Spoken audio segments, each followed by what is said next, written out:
अच्छा, विंटर 2019 के अंदर एक ऑडिट रिपोर्ट का मजीद सवाल आया था जिसको हम देख लेते हैं यहाँ पे कि भाई उसने पूछा क्या था। रिक्वायरमेंट में कहता ये है कि डिस्कस करें additional matters that Basit and company में include in its audit report. यानी बासित एंड कंपनी यहाँ पे कोई फर्म ऑफ चार्टर्ड अकाउंटेंट्स है और वो कह रहा है कि भाई सिचुएशन को रीड करें और बताएं कि ये फर्म ऑफ चार्टर्ड अकाउंटेंट्स अपनी रिपोर्ट में ऐसे कौन से एडिशनल मैटर डालेगी कंसिडरिंग द अबव सिचुएशन। देखो, on the financial statements prepared for consolidation purpose. अच्छा, अब पहले तो एक चीज क्लियर कर लें आप, जब मैं एडिशनल मैटर्स की बात करता हूं ना, तो एडिशनल मैटर्स यानी जो रिपोर्ट में जो यूजुअल चीजें नहीं होती हैं, जो कि किसी सर्कमस्टेंसेस की वजह से आती है, वो क्या हो सकती हैं। सर, पहला तो हमने कहा एम्फेसिस ऑफ मैटर पैराग्राफ, सही जी, जो कि अच्छा ओपिनियन, बेसिस फॉर ओपिनियन तो आता ही है ना, वो तो है ही है। लिस्टेड है तो कैम तो आता ही आता है, वो भी कोई नई चीज नहीं है। तो वो कह रहा है एडिशनल मैटर्स क्या, तो वो ईओएम हो सकता है एडिशनल, और दूसरा क्या हो सकता है सर, हमने कहा अदर मैटर पैराग्राफ, सही है जी। तीसरा हमने कहा कि हो सकता है भाई material uncertainty relating to going concern, ये हो सकता है। अच्छा, फिर इनकी सबकी अपनी अपनी कंडीशंस हैं, अपनी अपनी कंडीशंस है। वो इसके लिए कहता है, इसके लिए कहता है ईओएम के लिए कि भाई वो जो मैटर है वो एडिक्वेटली, वो मैटर जो है वो एडिक्वेटली डिस्क्लोज हो एफएस में, सही है, यूजर की अंडरस्टैंडिंग के लिए फंडामेंटल हो, सही है, ऑफ फाइनेंशियल स्टेटमेंट, यानी users understanding of financial statements के लिए फंडामेंटल हो, ये बात है। अच्छा भाई, इसके बाद वो कहता है इसकी वजह से जो है हमारी रिपोर्ट मॉडिफाई ना हो रही हो, और आखिरी चीज़ थी कि वो मैटर की ऑडिट मैटर ना हो, सही है जी। यहाँ पे कहता है कि भाई डिस्क्लोजर की नीड नहीं है, ऑडिटर की नज़र में वो मैटर रेलेवेंट हो, वो मैटर जो है वो रेलेवेंट हो ऑफ यूजर्स अंडरस्टैंडिंग ऑफ क्या भाई, ऑडिट रिपोर्ट, ऑडिटर की रिस्पॉन्सिबिलिटी, सही है जी, और ऑडिट इटसेल्फ। तो ये सारी किस्से कहानियाँ। और फिर मटीरियल अनसर्टेनिटी, आपको पता है कि भाई आपको इवेंट्स और कंडीशन मिले, आपने उस पर काम किया, मैनेजमेंट ने आपको कन्विंस कर लिया कि भाई कोई गोइंग कंसर्न का मसला नहीं है, पर आपको डाउट है कि भाई कोई अनसर्टेनिटी है, कोई ऐसा मसला है कि भाई हो सकता है कि ये हो जाए, तो वो शक व शुबा रह जाता है। तो वो हम बताते हैं, इवन तो वो मैटर डिस्क्लोज भी करवाते हैं, पूरी कहानी लिखवाते हैं कि मैनेजमेंट के प्लान्स ये हैं, बट स्टिल वी डाउट कि हो सकता है, तो वो हम जो है रेफर करवाते हैं material uncertainty relating to going concern के पैरा में। खैर, आगे देखते हैं। अब हमने ये कहा कि सर इस क्वेश्चन के अंदर वो कह रहा है कि भाई Basit and company chartered accountants has been appointed as auditors of toys Pakistan limited TPL, a subsidiary of a listed company incorporated in China for the year ended 30 सितंबर 2019। यानी बासित एंड कंपनी जो फर्म ऑफ चार्टर्ड अकाउंटेंट्स है वो appoint की गई है toys Pakistan limited, जो कि subsidiary है, लिस्टेड कंपनी की, जो कहाँ बैठी हुई है, चाइना में। देखो, subsidiary of a listed company incorporated in China. आगे देखिएगा, Basit and company is required to audit the following two sets of financial statements.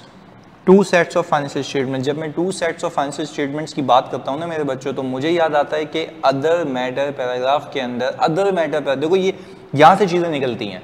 When the auditor has reported on two set of financial statement, one general purpose, one special purpose, तो कोई confusion नहीं रह जाए, तो इसलिए मैं other matter में बता देता हूँ कि भाई मैं ही वो शख्स हूँ जिसने ये भी ऑडिट किया और जिसने ये स्पेशल पर्पस भी ऑडिट किया है, और उसकी डेट ये है, इसकी डेट ये है, तो दोनों को मिला मत देना, ताकि ऑडिट की जिम्मेदारियां, ऑडिटर की रिस्पॉन्सिबिलिटीज, ऑडिट रिपोर्ट क्लियर हो जाए कि ये उसके ऊपर है, वो उसके ऊपर, ऐसा नहीं है उसके उस पर चिपका दे, उसको उस पर चिपका दे।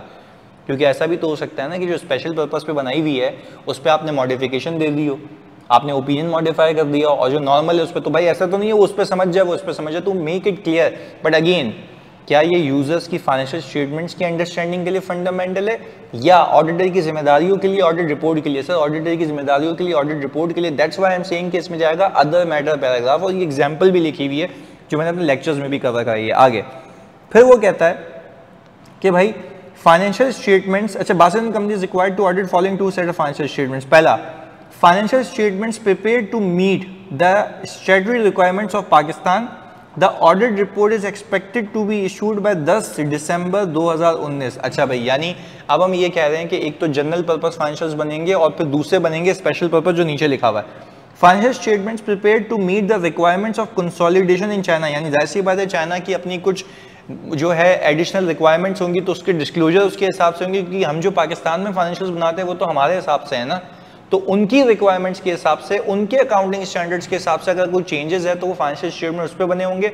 मैंने उसी पर्सपेक्टिव से ऑडिट भी किया होगा, तो फिर दोनों अलग चीज़ें हैं, सेपरेट सेट है, एक स्पेशल पर्पस और एक जनरल पर्पस। आगे, these financial statements would only be used by the group management in China. The framework that has been used for the preparation of these financial statements is a special purpose framework. The audit report is expected to be issued on 20 दिसंबर। जाहिर बात है भाई, जब तक हम जो है normal account sign नहीं करेंगे तब तक वो साइन नहीं हो सकते। तो सर अगर हम इसको ऑल टुगेदर देखें कि इसके लिए एग्जामिनर क्या कहता है, तो हम ज़रा इसको यहाँ से उठा के वहाँ ले जाते हैं।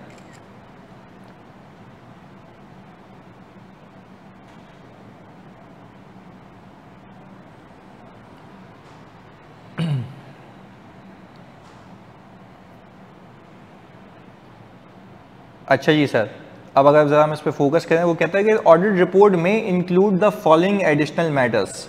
पहला, the auditor will include an other matter paragraph in the auditor's report referring to the facts that other set of financial statements has been prepared by the same entity in accordance with the general purpose framework and that the auditor has issued a report on those financial statements। यानी अगर मैं दो set of report दे रहा हूँ तो फिर ये याद रखिएगा कि हमने यहाँ पे ये मेक श्योर करना है कि मैं रेफरेंस दूंगा दूसरी रिपोर्ट का जिसमें बताऊंगा कि वो एक स्पेशल पर्पस फ्रेमवर्क पर बनेगा। ये देखिएगा, with general purpose framework that the auditor has issued a report on those statements as well. यानी देखो यहाँ पे अब सवाल ये आता है कि हम रेफरेंस किस में देंगे। एक बच्चा बड़ा कंफ्यूज होता है कि भाई एक ऑडिट रिपोर्ट मैंने दी है, एक ऑडिट रिपोर्ट मैंने दी है, सही है जी, वो ये रही, और ये ऑडिट रिपोर्ट दी है मैंने जनरल पर्पस के ऊपर, तो क्या अदर मैटर पैराग्राफ यहाँ आएगा? नहीं, अदर मैटर पैराग्राफ यहाँ पे नहीं आएगा। अदर मैटर पैराग्राफ आएगा यहाँ पर स्पेशल पर्पस में। ये रहा, ये जो है ना हमारा स्पेशल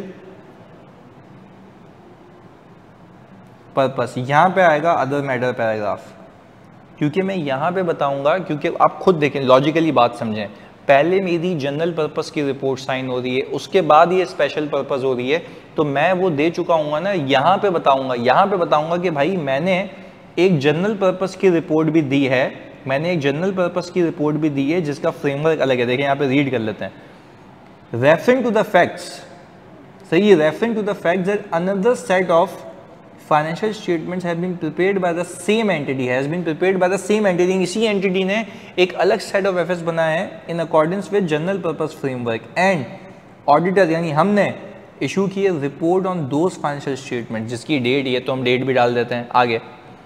अच्छा, अब आपको ये बात नहीं लगती कि जब एक स्पेशल पर्पस फाइनेंशियल स्टेटमेंट्स बनते हैं तो स्पेशल पर्पस फाइनेंशियल स्टेटमेंट्स बनाए जाते हैं किसी स्पेशल पर्पस फ्रेमवर्क के ऊपर, तो वो स्पेशल पर्पस फ्रेमवर्क का पता होना यूजर के लिए फंडामेंटल है। यस, क्योंकि उसको पता होना चाहिए कि ये जो फाइनेंशियल स्टेटमेंट्स है इस फ्रेमवर्क पे बने गए हैं, तो मैं क्या करता हूँ, वो चीज़ एडिक्वेटली बेसिस ऑफ प्रिपरेशन में डिस्क्लोज हुई भी होती है।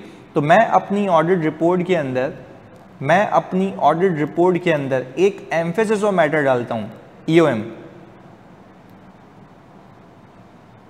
एम्फेसिस ऑफ मैटर डालता हूँ, जिसमें मैं बताता हूँ कि भाई ये जो फाइनेंशियल स्टेटमेंट्स है ये स्पेशल पर्पस के तहत बने गए और ये किसी और के काम के नहीं है। अब आगे देखिएगा यहाँ पे क्या लिखता हूँ मैं, the auditor's report and special purpose financial statement shall include an emphasis of matter alerting the users of the auditor's report that the financial statements are prepared in accordance with the special purpose framework and that as a result the financial statements may not be suitable for any other purpose. यानी किसी और के काम का नहीं है, restriction on distribution है. आगे the auditor's report is intended solely for the intended user and should not be distributed or used by the another parties. यानी वो कह रहा है कि भाई किसी और मकसद के लिए नहीं है और किसी और के लिए डिस्ट्रीब्यूशन पे हमने रिस्ट्रिक्शन लगा दी है और कल को कोई इसको देख के यूज़ भी कर लेता तो हमारी बल्ली नहीं है, क्योंकि हम ऑलरेडी एम्फेसाइज करवा चुके हैं. एक तो पहले ये बता दिया कि भाई ये जो फाइनेंशियल ये जो रिपोर्ट है, ये रिपोर्ट मैं इशू कर रहा हूँ, ये स्पेशल पर्पस फ्रेमवर्क के फाइनेंशियल जो बने हुए उस पर दी गई है, तो मैंने रेफर भी करा दिया वो फ्रेमवर्क क्या है, वो फाइनेंशियल में डिस्क्लोज होगा.